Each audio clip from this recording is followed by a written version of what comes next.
Okay, good evening everyone, and welcome to tonight's program on wooden houses in Greenwich Village. Before we get started, if everyone could please silence or turn off your cell phones and try to refrain from using smartphones or iPads during the program so as not to distract people behind you. And also we'd like to thank the Village Community School for hosting this event tonight. So my name is Amanda Davis, and I'm the Director of Preservation and Research at the Greenwich Village Society for Historic Preservation. I'm filling in tonight for Ted Mino, who is our program associate, and I'm sure you're very familiar with. As many of you know, GVSHP is a nonprofit organization that works to preserve and educate about the architectural and cultural history of Greenwich Village, the East Village, and NoHo.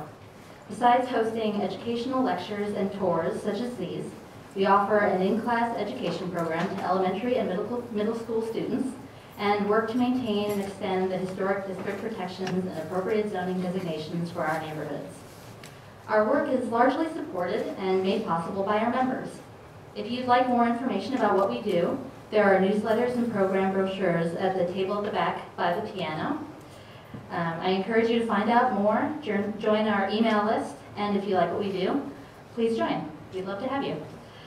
So without further ado, I'm going to introduce tonight's first speaker. Mike Devonshire first encountered the realm of historic preservation while a student at RISD, where he assisted one of his professors, Dale Chihuly, in the restoration of an historic glass element at a historic mansion owned by the school.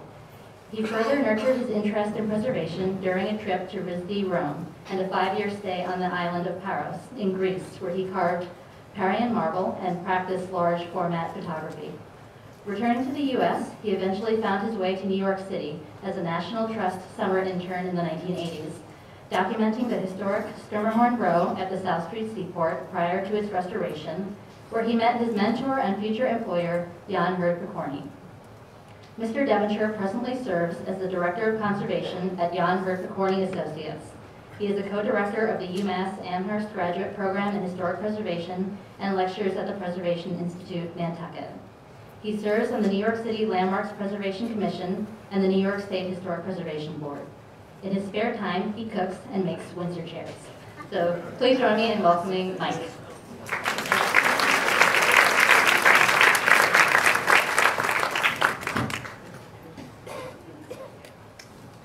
Can you hear me? That's unusual.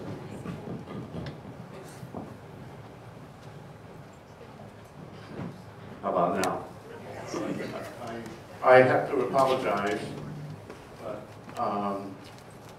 because of a deficiency in my technology, having to use a Mac here, I'm not able to stand up at the podium, so I will apologize in advance. Occasionally you will have to see my back. The problem is I have these wonderful little pithy notes that I want to remember from time to time, and they're only on this thing. So what I will do is take you through this thing, and we will talk about, I'll start off by just telling you that my business partner, everyone know what lignum is? It's a component of the material that we call wood. And lignum is part of wood, and my business partner refers to me as a lignoramus. I apologize. But what I want to do tonight is take you through what I think is an extremely exciting brief history of wooden construction. And if they're snoring or sawing wood in the back, I'll understand.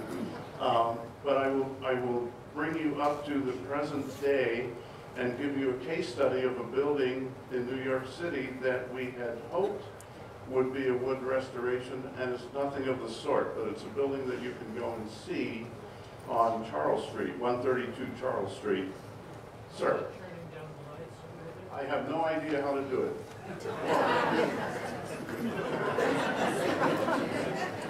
You speak, they listen.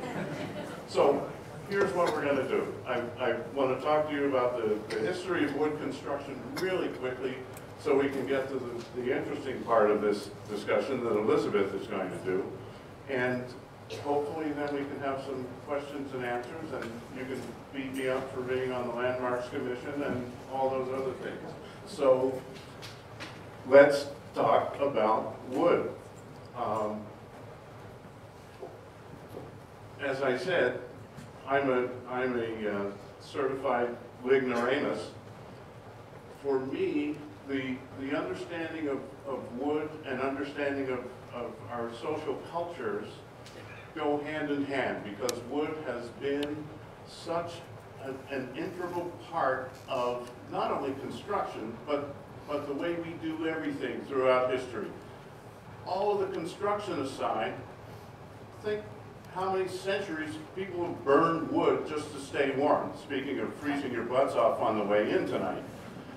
People have burned wood since day one in order to cook, in order to stay warm. So, back in the Iron Age, we were making buildings out of wood, we were making buildings out of mud. Nobody actually, unfortunately, at that point, learned how to make shingles out of sheet metal, so we were doing everything out of wood and mud. We kind of move along into the post-Iron Age, and we start to see rudimentary framing describing our buildings. Again, still being clad with sticks, generally sticks and mud. And then we begin to see this building, circa 998, is actually the oldest building in England, which is essentially tree trunks cut in half, placed in what's called a dado, a trough that's cut into a plate that lays on the ground, and that describes these wonderful walls of this building. Then we have the Saxons, who got a little bit lazy. They actually would cut those planks in half and just sink them in the ground. Okay? Much easier. And you begin to see really a transition of this type of construction in what's called plateau-en-terre architecture that comes down the Mississippi. The Huguenots bring it down the Mississippi, and in Louisiana, they were doing the same kind of construction, where essentially what they were doing was just sinking holes into the ground to describe logs. Then we get into the era beginning in the 13th, 14th, 15th century in England, where we have what are called cruck buildings, and essentially, no taking notes. Pay attention. There's no quiz afterward. And you can come up and I'll give you all this information. I'm going to give you my email address. If people have questions, you can give me a yell later on. Look at the pretty pictures, okay? And so essentially what we were doing was chopping down trees with those extensions for branches, cutting those in half. Promise not to blind anyone. And so we're creating these symmetrical frames out of tree trunks and branches. I'd love to throw this next one in, because at the same time this Fred Flintstone stuff was happening in England, this was happening in China. They had perfected this construction to a degree that's almost impossible to imagine. In any case, here we are in France. This is in Nantes in France, where we start to see numerous, and I'm going to speed through these because you begin to see this incredible plethora of different types of wood construction, and I want to get to a really great one. Now, if you're taking notes, what you want to remember, these things are called tension braces, and what these do, if you had only these vertical pieces, a great wind like the one we're experiencing coming off the Hudson tonight could blow this building and knock the thing over. These braces, and sometimes they go the other way also, are generally called knee braces or tension braces. They create that anti-wind load on the building. So here we are again, and I really want to get to the great one. I'm going to go to it and I'm going to come back, because I want you to see this. Now, what happened in Great Britain, and if those of you who might be familiar with the history of this country, is that they realized in the 16th century that they were running out of timber. They were completely denuding the country. Now, where that becomes important is if you have a navy in the 16th or 17th century, you need wood. And so everyone here talks about the Tea Party, the Boston Tea Party, all of the problems that we had having to do with tea and the intervention of the crown with the colonies having to do with tea. In fact, the first intervention of the crown had to do with trees. There is a symbol that was called the King's Broad Axe, and there was a little mark that went on trees. Of course, every forest belonged to the king. The mark went on trees that were larger in diameter than 2 feet. If you owned that tree, you did not have the right to cut it down. Well, that edict got a lot of the colonists a little bit annoyed. So this was one of the first anti-royalty movements that took place. People were going around chopping down 2-foot trees because you get a lot of lumber out of a 2-foot in diameter tree. And so that became one of the first problems that we had with the crown. So here we are back, we're in the 15th, 16th, and into the 17th and 18th centuries. And we need to remember that not only were the frames of these buildings being constructed of wood, usually of oak, sometimes of softwood, but numerous things on the interiors. And remember again, at this point, almost everything was being made out of wood. So we get to this place, again, this is in Poland actually, in Kazimierz, of a 16th century building. It's still standing, still almost in perfect condition. And what I wanted to show you here is that in these particular types of buildings, where you have this infill between the posts, this is the type of material that you could expect to find. Typically woven branches or a split piece of wood interwoven with mud, or in sometimes just clay and straw in between each of those posts.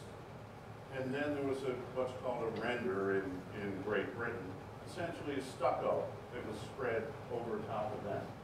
Now, what's interesting about this crazy stuff is that, and this is where I started before I had my ADD moment, it got to a point where wood was so rare in Great Britain that to show wood ostentatiously on your building, to show that you had enough money to build with wood, was a sign of status. The equivalent, I suppose, of a 3-car garage, I don't know. But it was a real status symbol to show lots of exposed wood on your building. But let's get through this. I want to get to this country so I can unload you on Elizabeth. This is a wonderful museum, sort of the equivalent of our Sturbridge Village here. This is a place in Sussex called the Weald and Downland Museum, where the earliest building they have is from the 12th century. The newest building they have is from the 18th century. And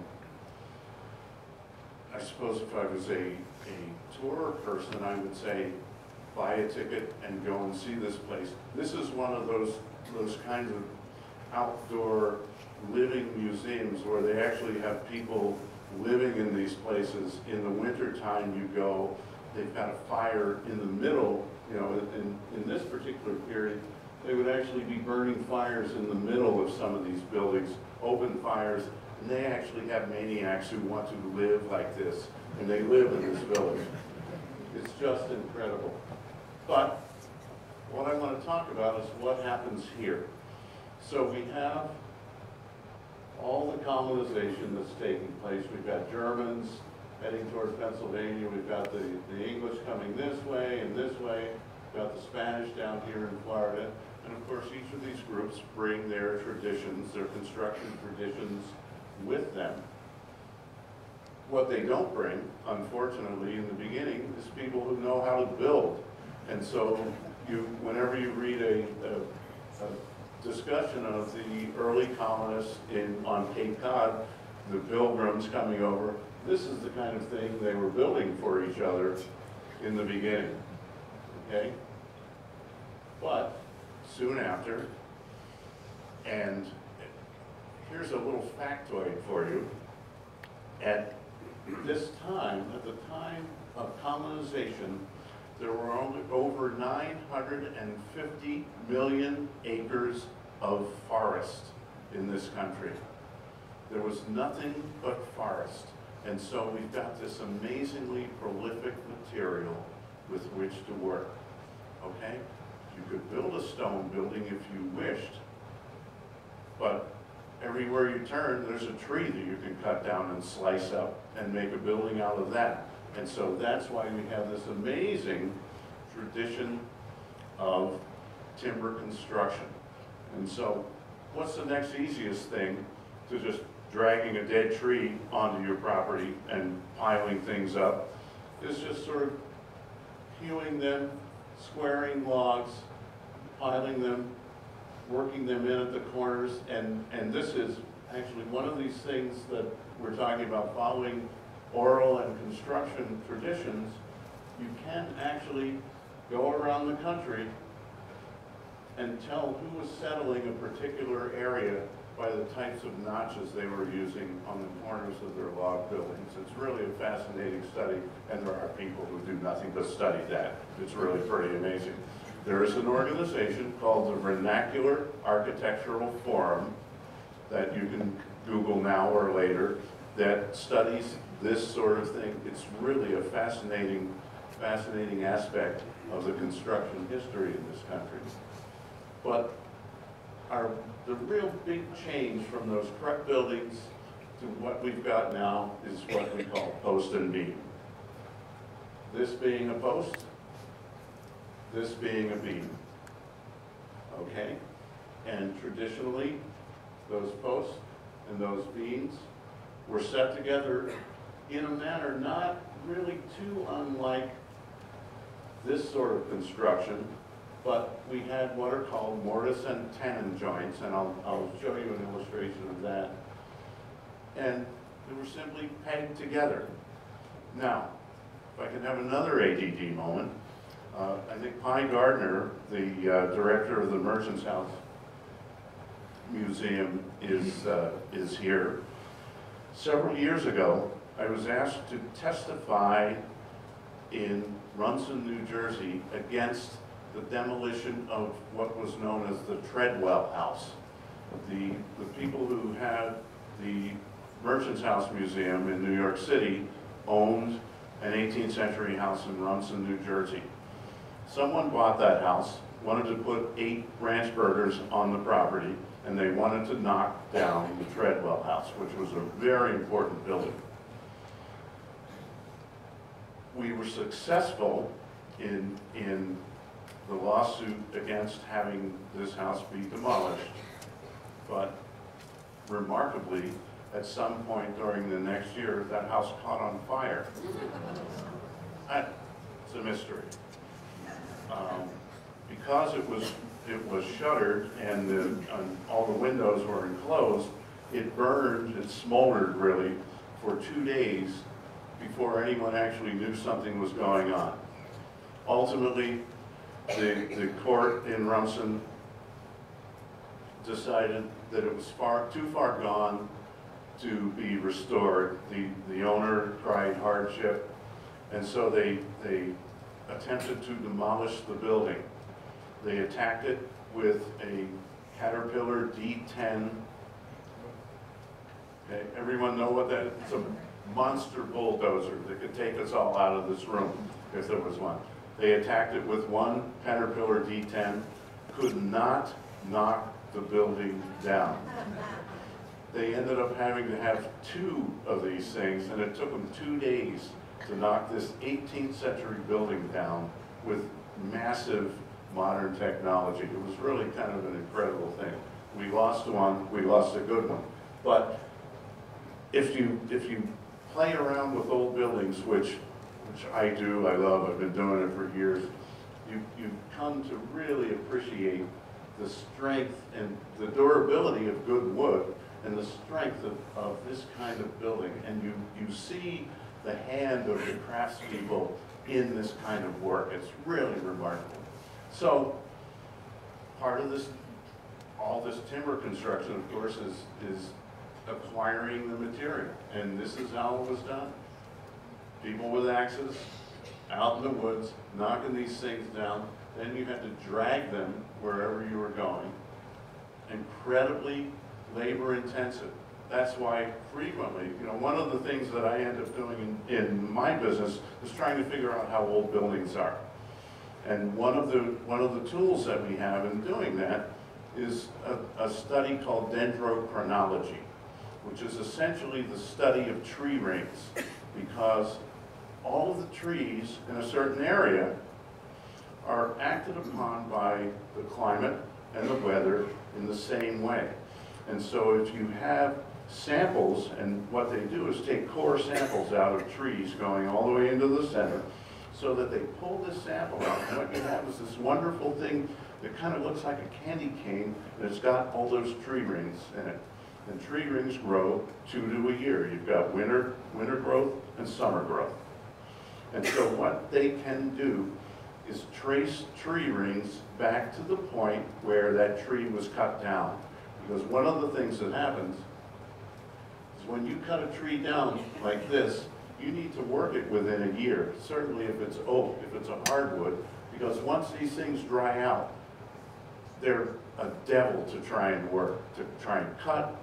And so by dating tree rings and finding the last ring that occurred, going back and counting all those rings back to the center of the tree, they can actually tell, because they have a database of known tree ring samples. They can tell when different things are knocked down. One of the things that happens frequently is I'll be looking at an 18th century building. We actually just had recently we had an issue like this at the Bound House out in Queens. I don't know if you're familiar with that building. 1660 building out in Queens. It's fantastic. We're restoring it presently. They found some tree ring samples to some wood that was cut down in the 1620s. And so, if you weren't thinking about it, you would immediately say, oh, the building was cut down in the 1620s. Not the case, because it's such a pain in the butt to work this stuff in any case, that what people did was reuse wood all the time. So it's not unusual to find that a barn has been reused as a house has been reused in a barn, and so you find this wood making its way sometimes many centuries later into more contemporary buildings.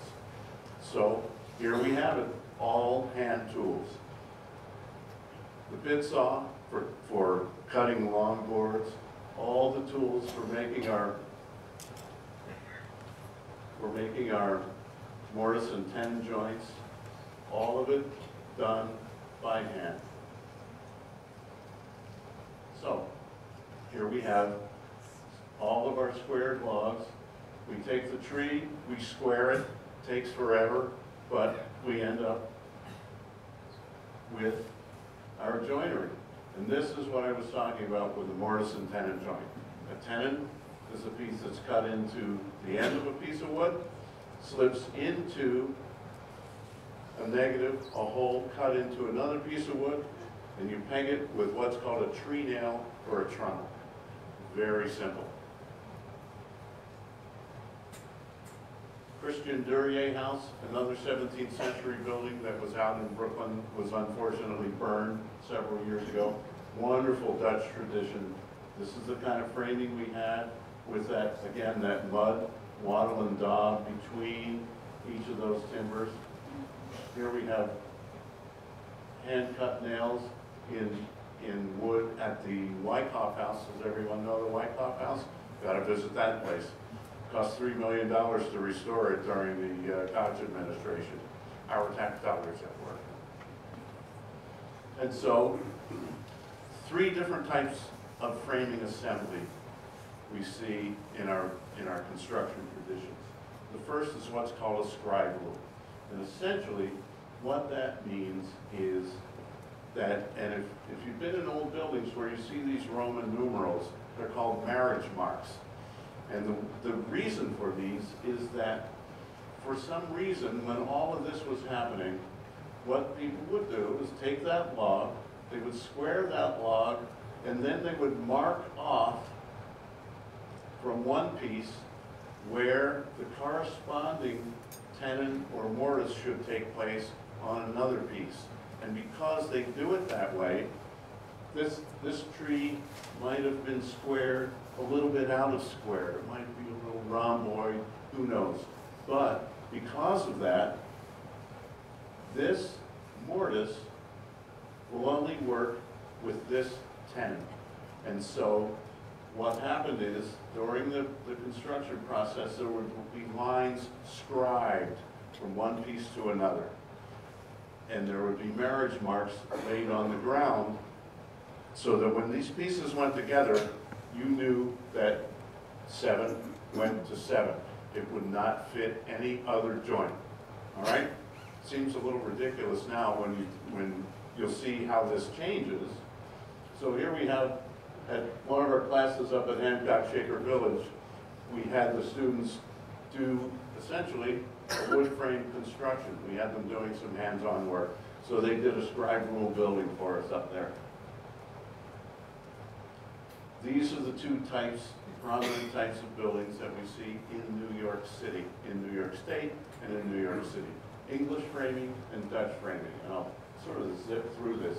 In a Dutch frame, what you see is each of these frames, which is called a bent.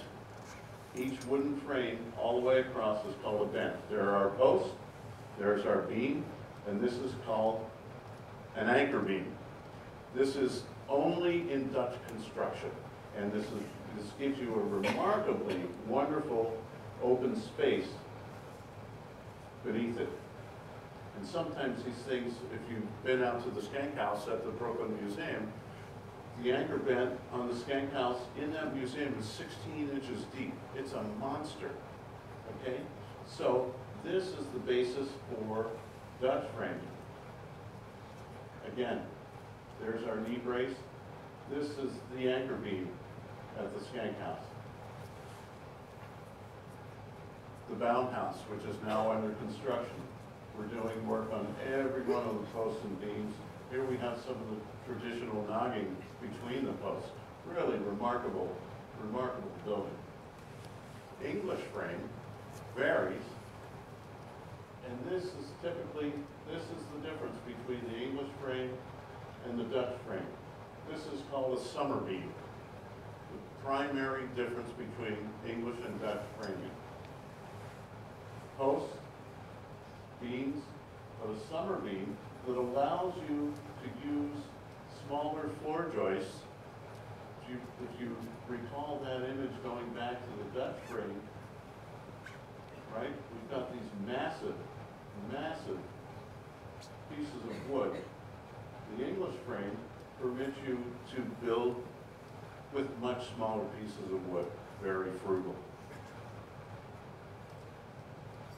Now, the next step, technological step in framing, is what's called the square rule. And it makes so much sense, it's hard to believe that nobody came up with it much, much earlier. We begin to see it in New York City. You begin to see square rule timber frame buildings right around 1800. And essentially it's this. You can have that beam or that post that's out of square, but what you do is you square it off only where the joint's going to occur.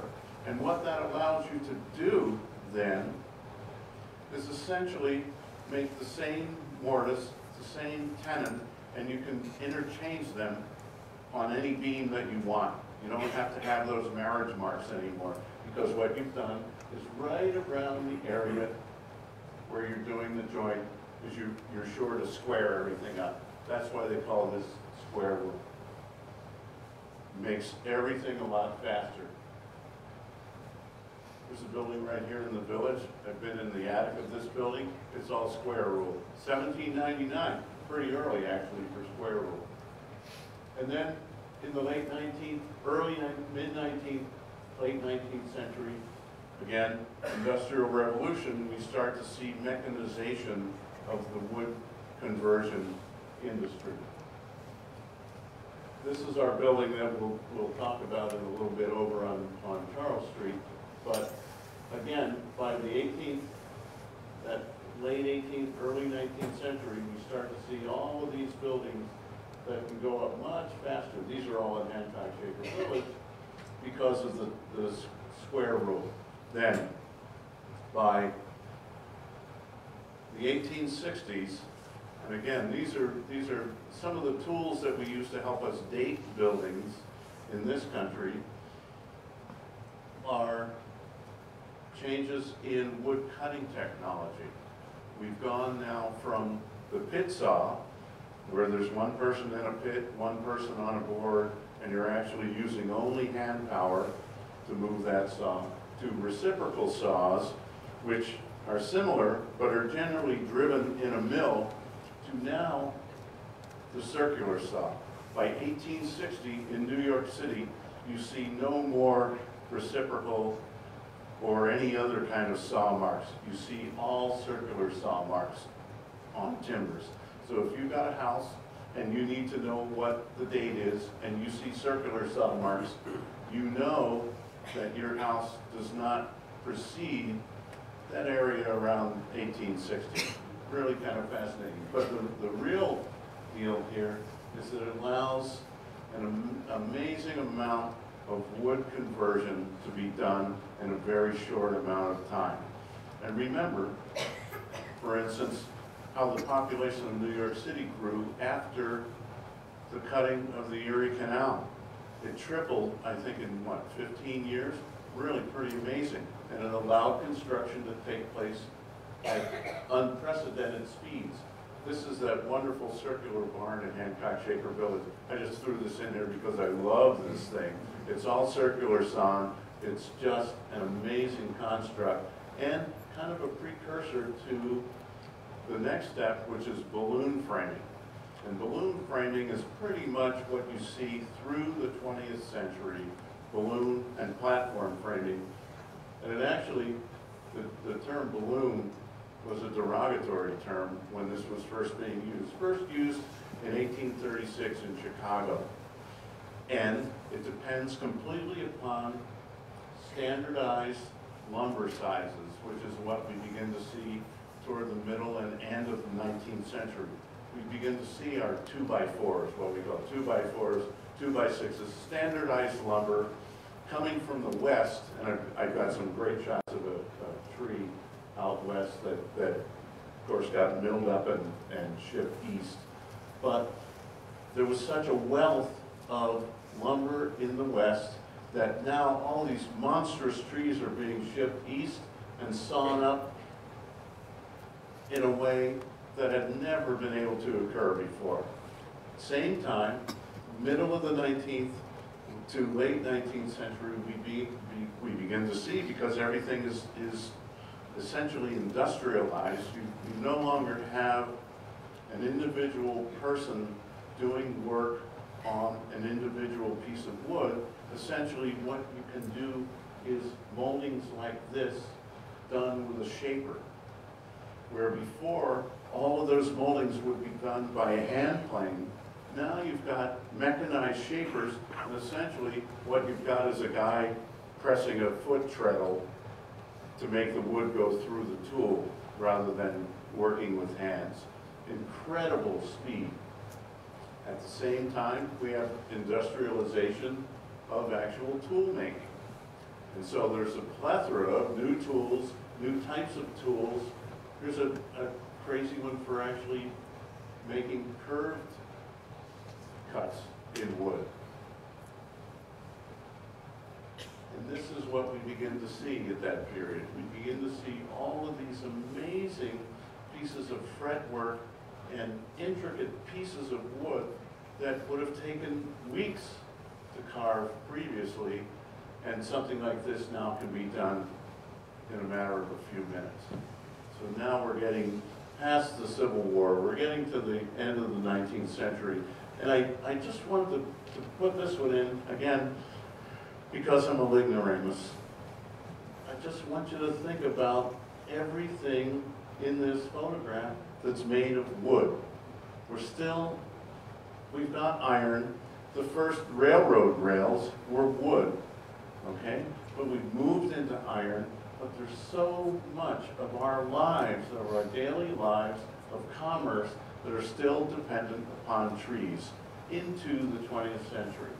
So I love this one.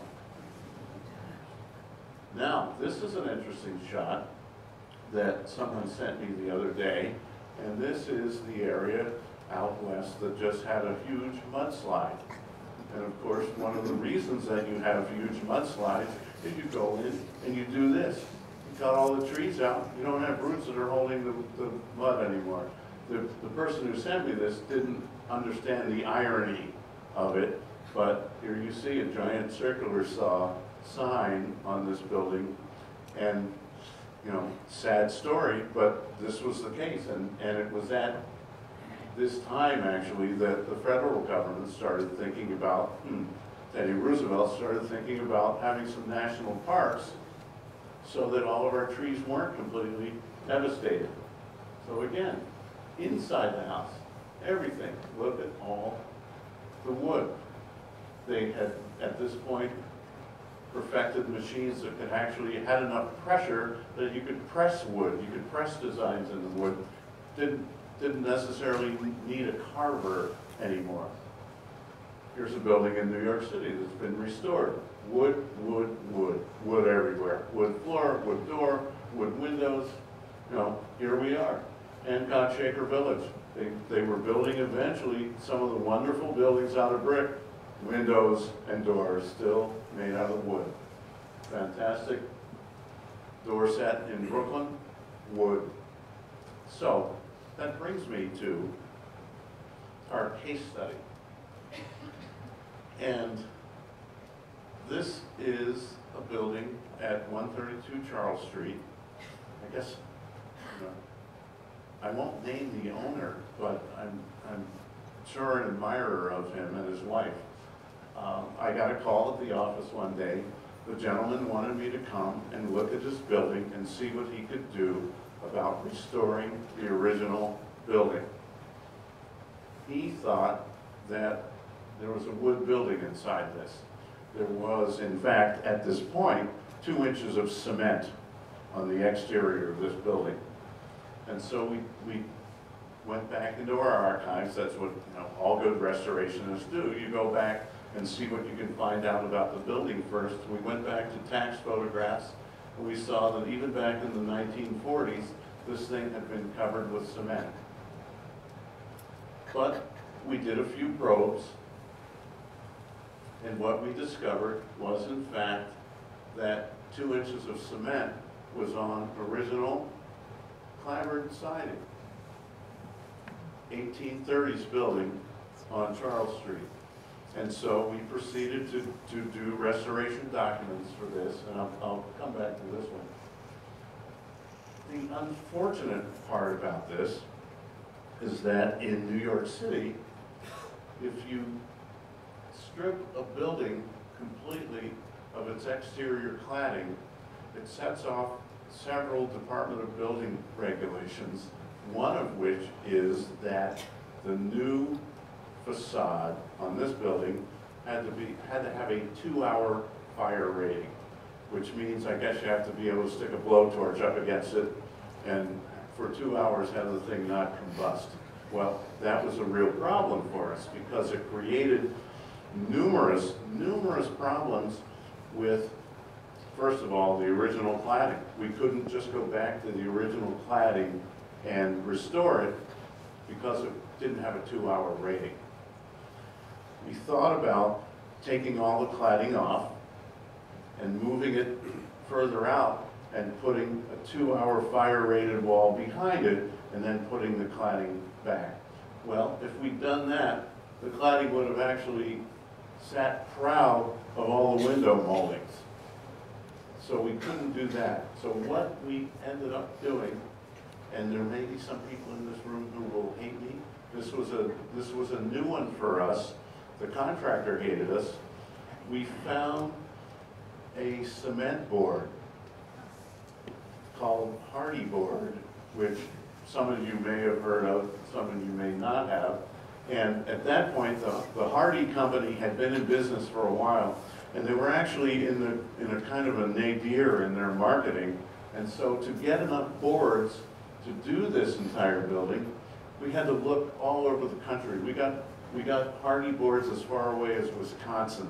We were getting them a dozen, 2 dozen, 3 dozen at a time shipped to this site.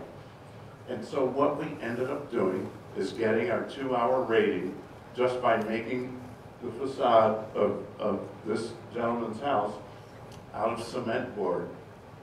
Now,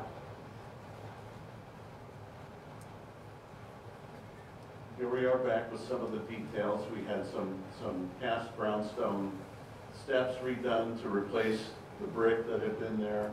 He very much loved the door that had been installed on his house in 1912. So we didn't return this to an 1830s door. We loved this one. But this is what he had, and this is what he's got now. And so I am occasionally embarrassed at the Landmarks Commission because this is not typically the kind of thing that we would approve of in New York City. Fortunately, at the time, the Greenwich Village extension had not occurred yet, and so this building actually sat outside of the Greenwich Village designated area.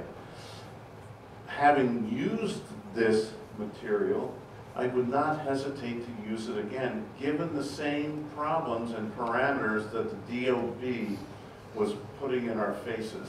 Because I go by this building probably once a month, you can't tell until you get right up next to this thing that those boards are made out of cement. They're actually tapered the way wood clapboard is, and it was very successful. Our client was quite happy. I want to leave you with this shot. Now, I had told Pi Gardner earlier on that I didn't have any photographs of the Merchants House Museum. In fact, I do. I have a piece of their floorboard that I stole when they were doing some, when we were doing some floor restoration work there. But what I want to show you is a piece of wood. Remember I talked about those tree rings. Please note the density of this piece of 1850s pine versus the density of this 2008 piece of pine. It's a remarkable, remarkable difference. And because of this difference, the durability of this piece of wood is probably about 500 times what the durability of this piece of wood is. When we specify new wood elements on buildings now, we also specify that not only do they have to be painted on the front side where the rain and the sun hits it, it also has to be painted on the back side, because wood now that's farmed, this is from a tree farm, performs horribly in the normal climate. Not to mention the South. In the Northeast, it's just horrible stuff to work with. And so we have to go, as preservationists, we have to go through hoops to ensure that new wood, when it replaces old wood, is supplemented by all different kinds of additions of sealers, additions of waterproofing materials. And so what I would say to you is that our wood buildings are precious. They're extremely precious artifacts. And they deserve not necessarily to be treated like that, but they deserve to be prolonged, they deserve to be preserved. And I think that's why we're here, and probably that's why most of you are here, because you're appreciative of preserved historic buildings. Here's a book that now you can take notes, write this down. This is an amazing book that someone just gave me a week ago about wood in America. And it talks about those primeval forests. It talks about the entire process of how we as a nation, sociologically, commercially, have dealt with trees. Really a fascinating read. And so I wanted to have this up here for you to take a look at. Thank you for your time.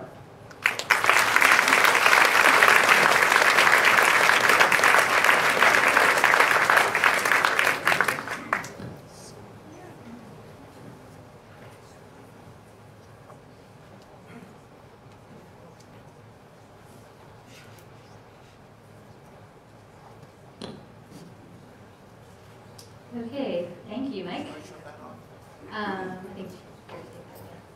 Okay, so on to our second speaker. I'm trying to read this in the dark.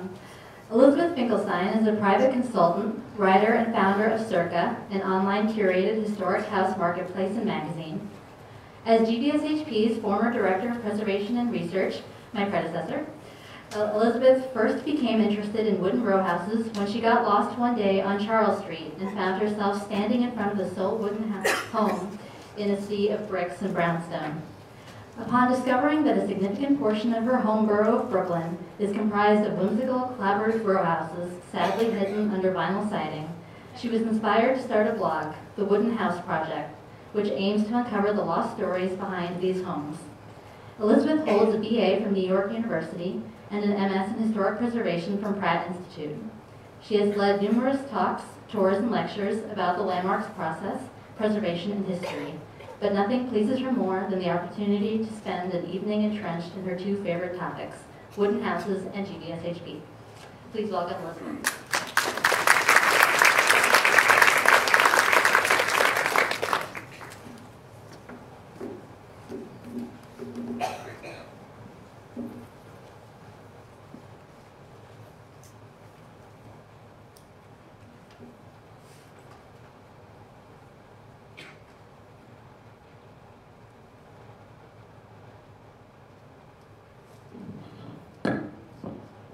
Hello. Oh wait, I think I just turned it off, right? So I first became interested in wooden houses about 2 years ago when my husband and I tried to buy one in Brooklyn. This house was incredibly unique in many ways. It was a tiny little house. It was only 2 windows wide, 2 windows tall, and it sat by itself on a lot. It was actually built to the lot line. I thought it was completely adorable. But what I loved most about it was that it was constructed of wood. And being inside this house was the first time I'd ever actually been inside a wooden house in Brooklyn. And the feeling I got was kind of a very interesting feeling. It felt very cottagey, kind of like I was either 200 years back in time or 1,000 miles outside the city. It was a sense not unlike the sense I used to get when I would walk by 17 Grove Street when I worked at the Greenwich Village Society for Historic Preservation. This one is located at the corner of Bedford Street and dates back to 1822. And this kind of house would make me stop in my tracks. It's not a wooden farmhouse the way you typically think of them. It's not a standalone Dutch farmhouse, such as the Wyckoff House in Brooklyn, or the Dyckman farmhouse further uptown. It's a row house, it's a townhouse. It's not a house museum, it's a private residence.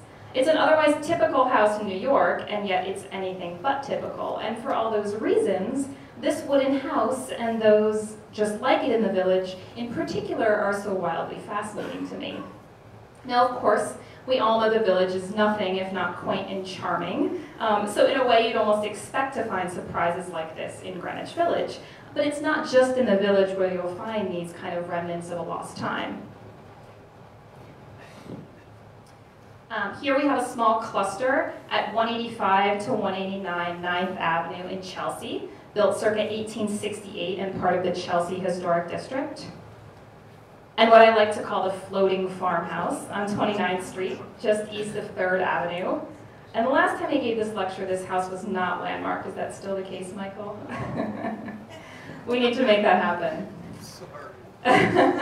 We have 312 to 314 East 53rd Street between 1st and 2nd Avenues, which date back to 1866.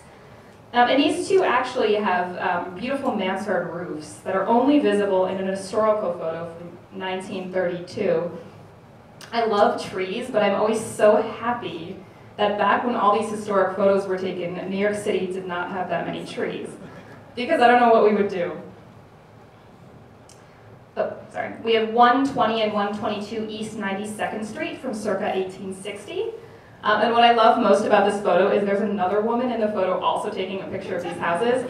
And I wonder how many people walk by these houses and the owners are looking outside their window all the time seeing people photographing their houses.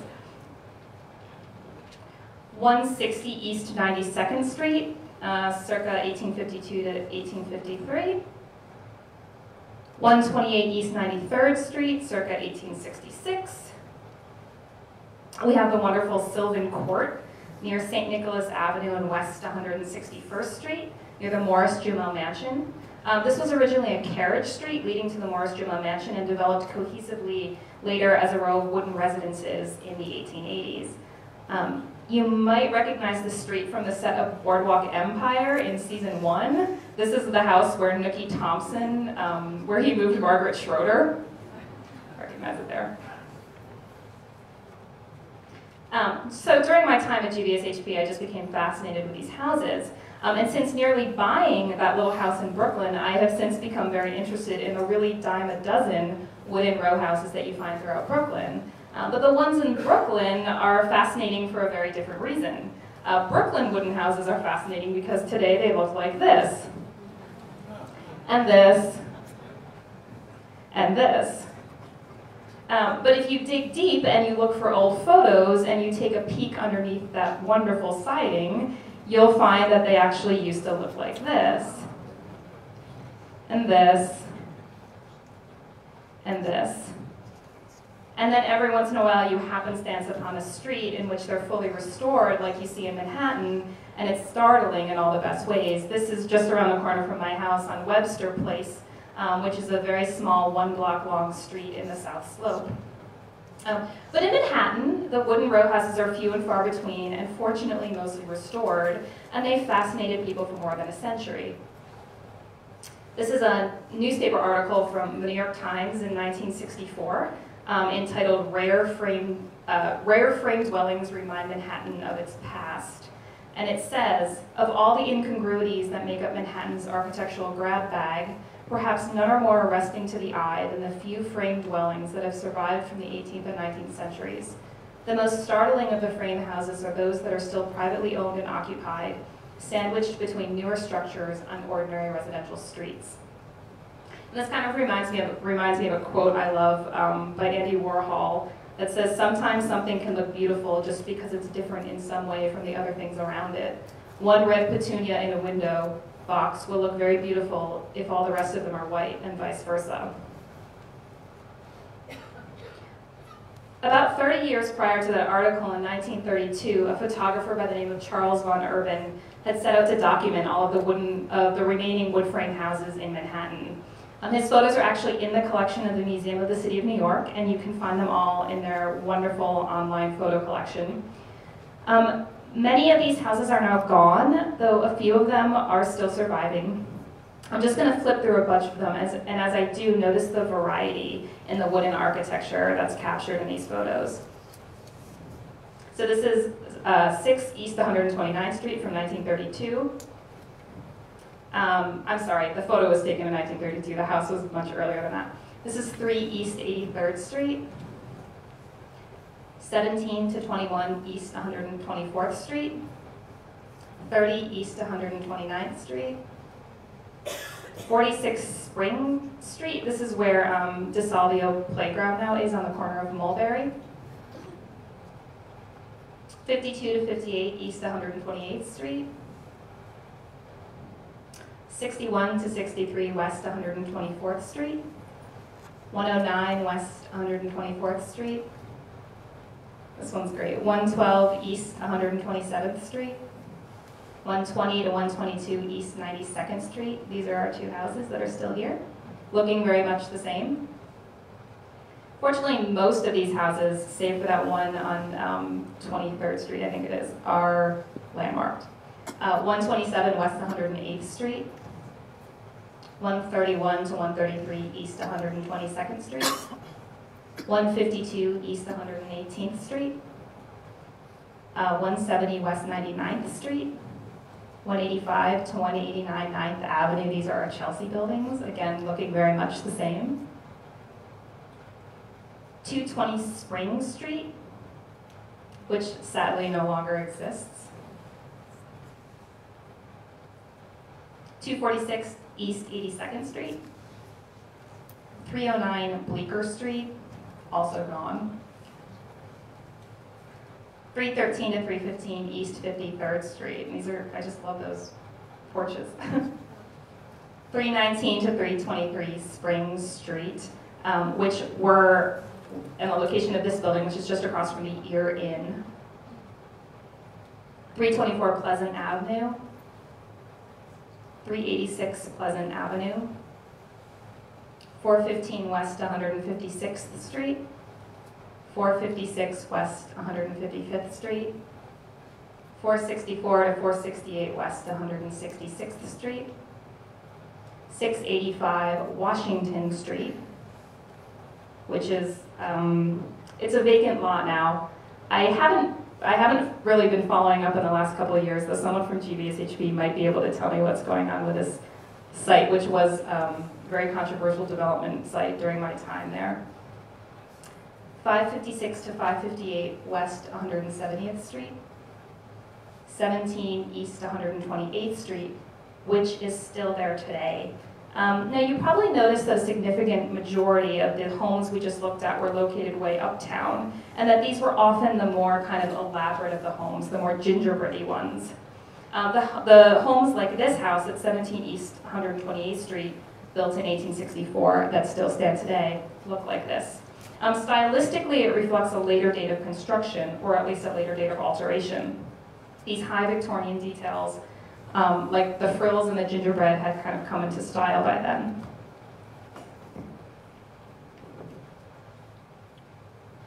But the wooden houses in the village, such as the circa 1819 house at 132 Charles Street, these are a bit different. There's a kind of simplicity about the small handful of clapboard houses remaining in the village. And the ones in the village are much older, and this is for two reasons. One, the village obviously developed much earlier than these uptown neighborhoods. And two, the construction of wooden houses in the village was outlawed long before it was further uptown. So here's the thing. New York in the 18th and 19th centuries was, to put it lightly, extremely flammable. If you were a wooden house in Manhattan during this time and you wanted to catch on fire, you had umpteen ways to do that.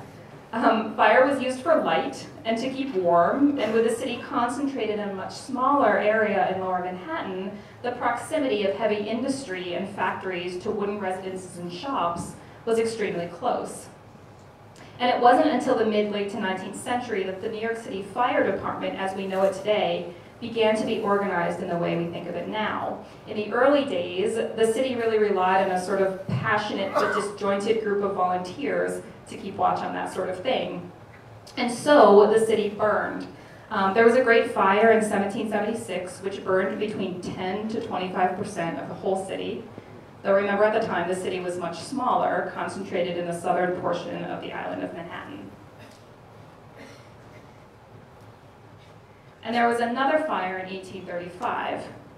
And this was a big one, and it was especially interesting because of the consequences of this fire.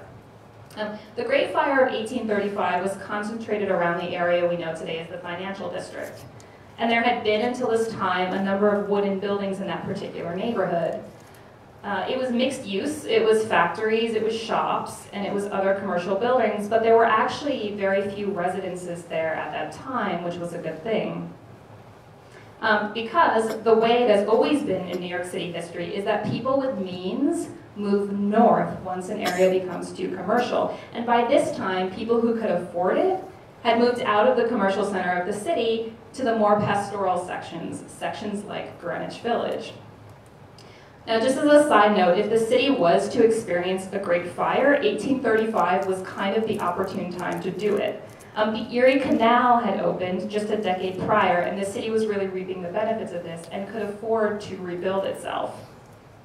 What it didn't have was an adequate water supply system, and this became especially obvious on the very bitter cold evening of December 16th, when the rivers were actually frozen, and the firefighters had to dig holes in the ice to fill their buckets to put out this massive fire, which lasted for 15 hours and devastated around 600 buildings on 17 blocks. This precipitated the establishment of the Croton Aqueduct water supply system only a few years later, which supplied the city water from Westchester County.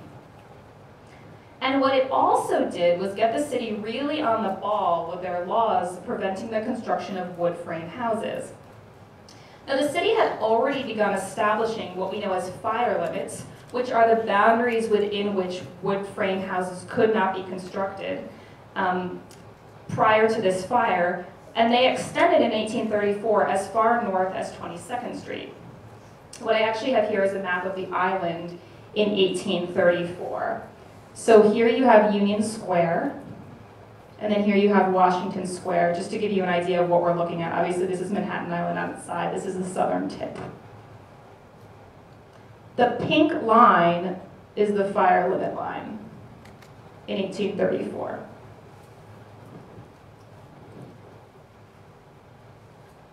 Close-up of the map of fire limits after the 1st of August in 1834. So gradually these limits were extended uptown, and by 1849 the banned area was extended to 32nd Street, and by 1882 no wood frame houses were allowed below 155th Street. I also found really interesting as a tangent this map that shows how a fire would be announced in various districts. So if the fire was in the yellow section, you'd have 1 stroke of the bell, and if it was in the 4th section, you'd have 4 strokes of the bell, etc. And the bells were rung in towers like this, which this one was built here in 1832, and it's on 6th Avenue near the present-day Jefferson Market Library Tower. This is 6th Avenue right here. And so it was in the years prior to 1834 that the wooden houses we love so much in Greenwich Village came to be. Houses like 17 Grove Street. This house was built in 1822, which was a very important year for Greenwich Village. See, not only were fires a very normal part of life in the 18th and 19th centuries, but so too were epidemics. And in 1822, there was an especially bad yellow fever epidemic that drew a significant number of people out of lower Manhattan and into the far northern expanse known as Greenwich Village. Largely because of the 1822 epidemic, the population of Greenwich Village would quadruple in the 15 years following the construction of this house. So this house was built at a very crucial turning point for the village, when it would morph almost overnight from a country village into a bustling, part residential, part commercial neighborhood. I should also mention that none of the houses, unfortunately, in Greenwich Village exist today in their original configurations. This house would have originally been only 2 stories high and would probably have had a peaked roof. Its cornice is much more of a Victorian style and was added later when the 3rd story was constructed in 1870. The original owner of this house was a sash maker, so contrary to popular belief, this was not an early farmhouse. It was one of the earliest houses constructed on subdivided land for a merchant on a neighborhood on the brink of expansion. What I have here is a Sanborn map. We call them Sanborn maps now. That's the publishing company that makes them. But it's really a fire insurance map. And if you're familiar with these types of maps, they're really, really, really wonderful for anybody interested in building materials, because what they did is code the buildings by color based on flammability. So it's a little hard to see with a projection, but there's pink buildings, green buildings, and yellow buildings. And yellow represents wood. So this is 1853, and here's 17 Grove Street. And you can see how many wooden houses are around this house. So in 1853, there would have been a number of houses that looked just like this, right around it. Most of them have been replaced by tenement buildings, or later 19th century, early 20th century buildings. I'm not going to talk too much about this because you've heard a lot about it, but this one was constructed in 1819. It was also originally only 2 stories tall, and it was also extended upward in 1870. It's attributed to a carpenter named Matthew Armstrong, who was co-owner and occupant of the house, and was, according to the Landmarks Preservation Commission, very active in the development of the neighborhood. Because remember, this was a time during which Greenwich Village was really starting to blossom. So this was almost like an early version of suburban development. Driving along the West Side Highway, you may have come across this shingle-clad buildings. This shingle-clad building is one building that fronts both West Street and Weehawken Street. This is the Weehawken Street side. It's believed to have been built circa 1834 as part of the Weehawken Street Market, which operated in the area until around 1844. Now, I mentioned earlier that fire limits outlawed wooden construction in Greenwich Village in 1834, but those limits actually, for a time, excluded the tiny area west of Washington Street. And it was within this small section of the village that 6 Weehawken Street actually stands. So here's that map again, and here's that tiny area. That's how that building could be constructed.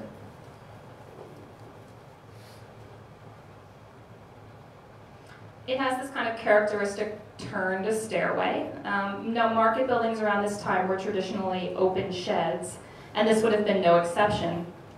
After the market closed, this building was sold in 1848 to a man named George Munson, who was a boat builder.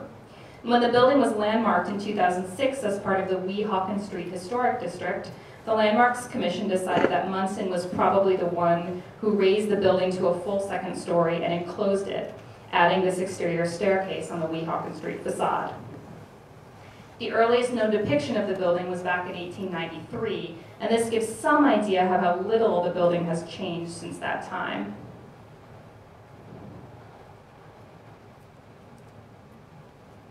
In 1909, the building became a saloon operated by Billy Gillespie, and after Prohibition, it was transformed into Billy's original clam broth house. Among the dock workers along the waterfront, Billy was known for giving customers, according to the New York Times, quote, all the broth that they cared to drink.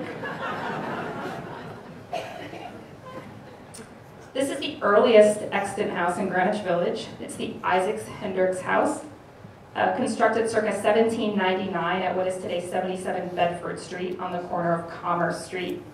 The first occupant was Harmon Hendricks of Isaac and Hendricks, who were copper rollers. This was originally a wooden house, and its brick front was added in 1836. And actually, wooden houses, wood frame houses with brick fronts, are fairly common throughout the village, and I think of them as like wooden houses in hiding with brick facades. One example is in the South Village. It's the Federal-style house at 57 Sullivan Street. And I use this example because Google Street View captured a very interesting time in the house's recent history when the building next door had been taken down and you could see the wood framing peeking out.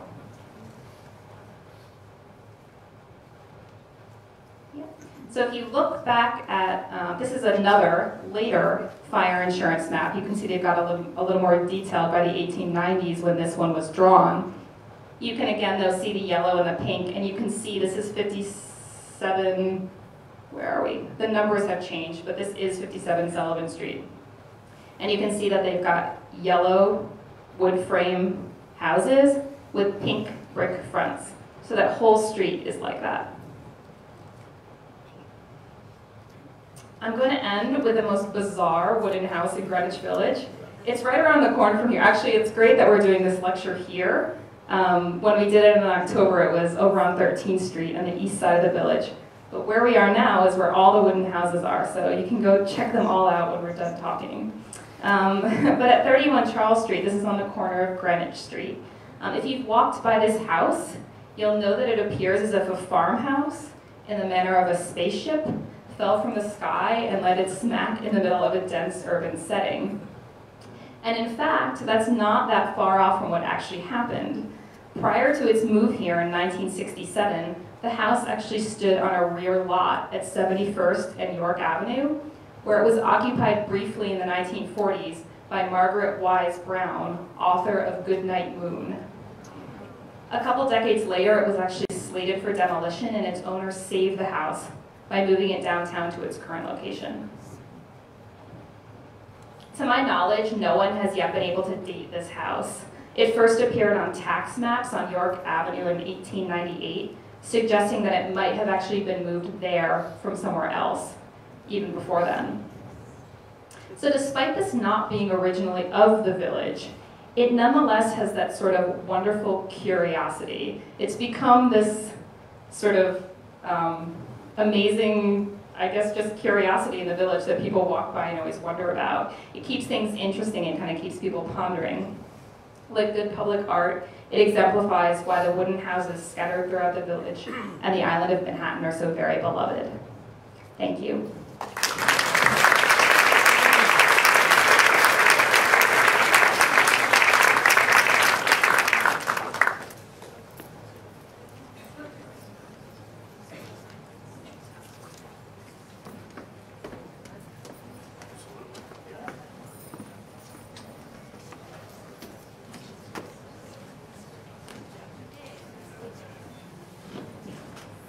Okay, well, thank you, Mike and Elizabeth, for that great program about wooden houses.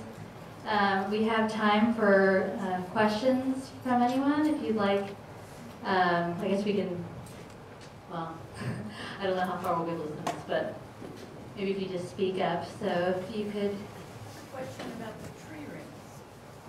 You said with farm trees that the rings are much farther apart than older timber, right? I want to know, one, why is that? And if timber is growing naturally, or you plant a tree, I planted some black walnut trees, will the rings be far apart, or will they be close together? Depends on how you raise them. Repeat the question. The farm tree that was at the top of that illustration is watered continuously. It's watered on a regular basis, and it's in the south. That tree is in Louisiana, and so the growth takes place much more quickly. I can't go back to it, but the summer wood and the winter wood are pretty much the same density, and they're so wide. It's so wide because the tree grows so quickly. The density in wood comes really from essentially what happens is as wood grows, it grows around the outside. The cells are formed on the outside, and the tree condenses those inner rings till you get to a point where that density, the density of the actual cells, their trachea, they're all so tight that then you have a wood that's nearly impervious to moisture absorption. And that's what makes the wood perform better. And so what you were looking at with that farm tree is a tree that is watered continuously in a relatively controlled environment. Louisiana is controlled as you can get it. And so that's the reason for that very uniform set of tree rings. And they're cut down long before they have a chance to actually create a wood that will perform well in an adverse climatic situation. Sir? Could you explain again the oldest building in England? Where does it actually put the posts directly in the ground? You said In that particular house, what they did was essentially just split. They would cut the tree down, split it in half, and in order to hold those pieces of log into place, they took a piece that they laid on the ground and cut a trough in it. Remember that sort of mortise and tenon construction that I was showing you? Essentially, they cut a rebate, which is a long mortise, and then they would just describe at the end of each of those logs a flat tenon and set that in that trough. Very simple, very simple. Sir? The Charles Street house? Unfortunately, oh yeah. Was the wood on the Charles Street house preserved? Because we had to change the wall dimension, we weren't able to keep that wood. However, the owner has an 8x8 piece of the clapboard in his cellar. Well, we used it to do finishes analysis so we could determine what the original color of the house was. So he saved samples of it. We go to crazy lengths in this business. Sir?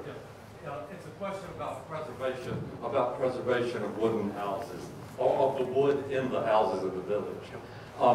We great trouble with landmarks to preserve every mullion to the nth of a millimeter, and the color and the outside.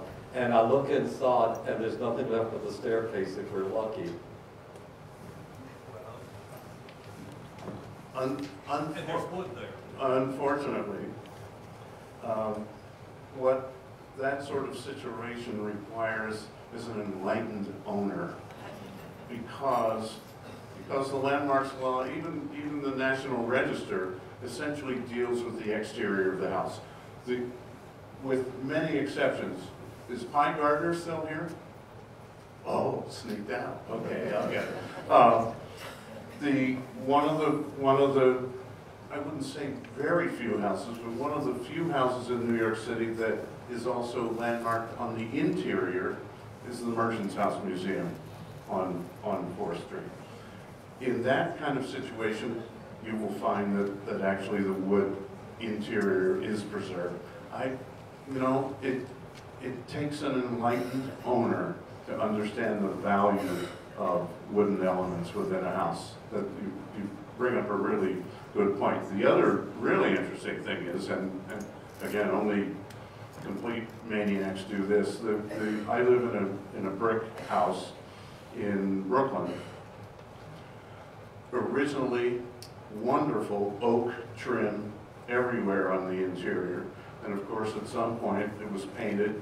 Then it was painted again, and has probably 30 layers of paint on it. We have slowly, very slowly, and I'm sure it'll take 10 years off my life, been stripping that wood back to the original beautiful, fantastic oak.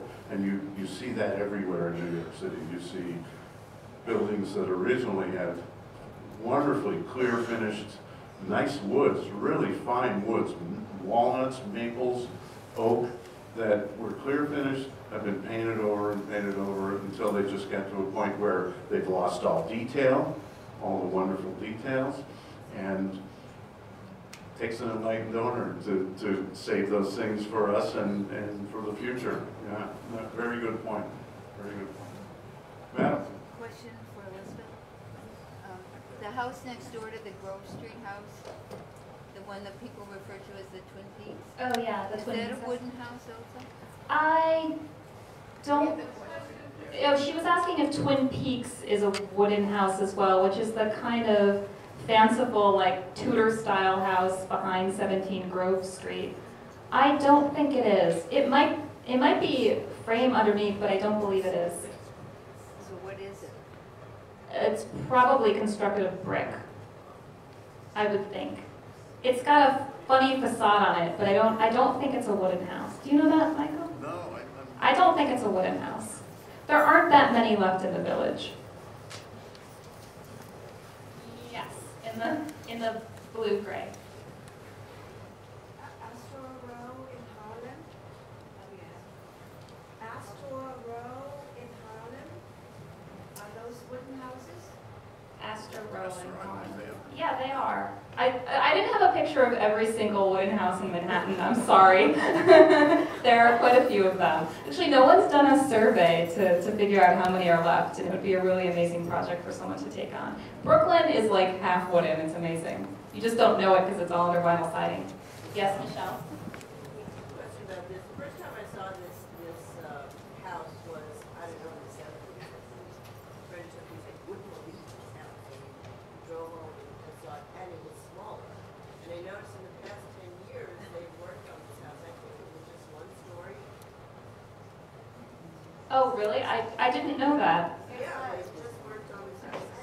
She's mentioning that when this house originally came here, it was only one story, the house that's here. Still looks like a dollhouse, But they've expanded it since. They have a landmark permit for that? Well, wouldn't it be part of the, is it part of the Greenwich Village Historic District or the Far West Village? In which case, if it was part of the extension, it wouldn't have, of the extended historic district, it wouldn't have become a landmark until until only a few years ago. So it is The a sunroom landmark. and the section on the Yeah, right because is it very. changed from what I originally saw. Yeah, I think it's part of the Greenwich Village Historic District extension, which means it only got landmarked a few years ago, which means they only would have started regulating it very recently. So you might be right, I don't know. Yes, in the purple? Not the original, one of the other owners afterwards added a bedroom for their son, but it was, I believe it's always the 2 stories when it's moved. Okay. A bedroom was added on to the son, and to the left, if you look at the birdhouse that's there, that represents what the original farm was. Oh, okay. Interesting. Well, I'll have to go look at it when we leave because it's right around the corner. She was saying that a bedroom had been added on pretty recently. When was the restoration done on 132 Charles? 5 years ago, just before the extension went into play. And in Brooklyn, there are a lot of wooden houses that have just been restored with clapboard siding. So is that a borough thing? Probably. Yeah. And it also depends on who you get at the building department.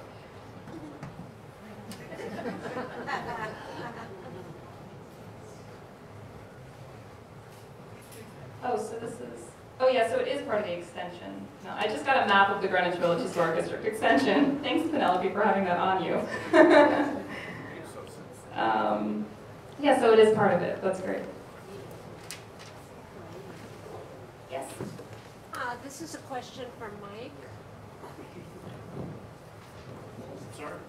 You were talking about after the colonization, Yep. that the trees being marked. Now, it's my understanding that they completely denuded New England. They did their best. Because, well, one of the big problems that the Crown had with the charter, with the folks who were settling New England, settling Massachusetts, is that the first 2 years, all they were sending back were beaver pelts. And so what they started sending back was lumber. And so once that began, and we're talking about really massive pieces of timber because they use them for masts of warships. So after a few years, they started sending back the really big stuff. And yes, I wouldn't say completely denuded, but yeah, a great deal of the lumber in New England by the end of the 18th century was gone.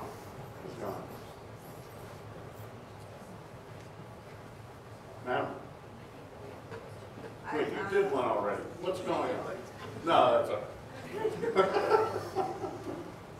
Okay, I live on the Bowery, which is very under historically designated, shall we say, which is. Yes. Go into that forever.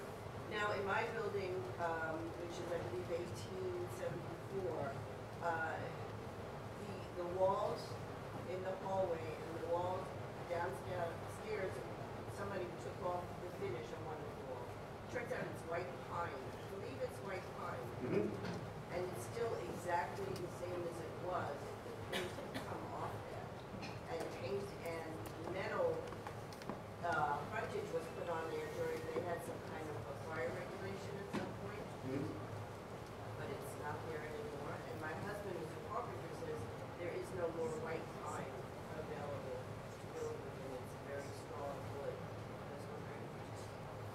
white pine available.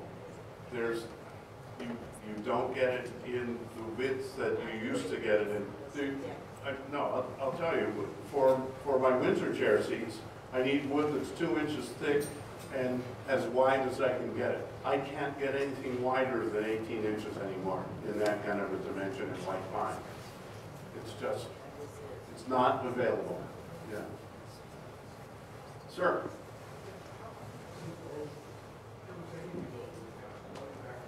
I can't hear you. I'm sorry. How come the old wooden houses, going back to the ones that frame ones and half-timbered ones, but probably in Europe, they're damn constant. I know in the Northeast there's a lot of wood insects. Termites. How come they have the old uses? Oak. They use oak. Those houses. Yeah. And what about the ones in New York City? The question was essentially why did those houses, why did the half-timber houses, why do those truck buildings perform so well? Why do they last so long? The answer is primarily most of them are constructed of oak, which has a lot of natural extractives which bugs don't like to eat. Now, wood is susceptible to moisture. Oh, I'm sorry. Wood is susceptible to I thought you were offering me some coffee. Susceptible to moisture problems, and you'll find, you know, a lot of those buildings that I showed you in England have undergone restoration. It's not everything. Pretty much everything loves to eat some kind of wood. So softwoods, deciduous woods, typically softwoods, evergreens, will deteriorate much more rapidly than deciduous woods like oak, chestnut. You'll find pieces of chestnut 200 years old, 300 years old. At the Bound House, we found stuff that's completely untouched. But also, you know, a lot of the old houses, they used to. Give her the microphone. They also put things, they also put various kinds of preservatives on the wood as well. You know, a few hundred years ago, they put certain kinds of tars and resins. I know in a house that I had, I was told they put tars and resins on the wood to help with that situation, and also to help with fireproofing the interior. You don't put tar on wood to Well, it's not, I don't mean tar, but natural resins, and they're things that were spread on parts of the wood. Yeah, yes, right.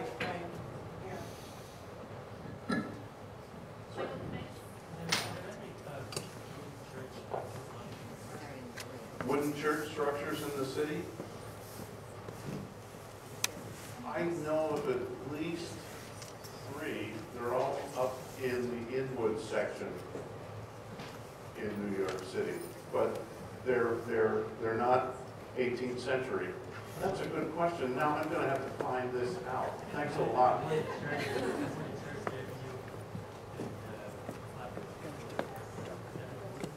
I believe that is. Thanks. That's a book that someone needs to do. We'll give you a year. Anyone else? Oh, sir.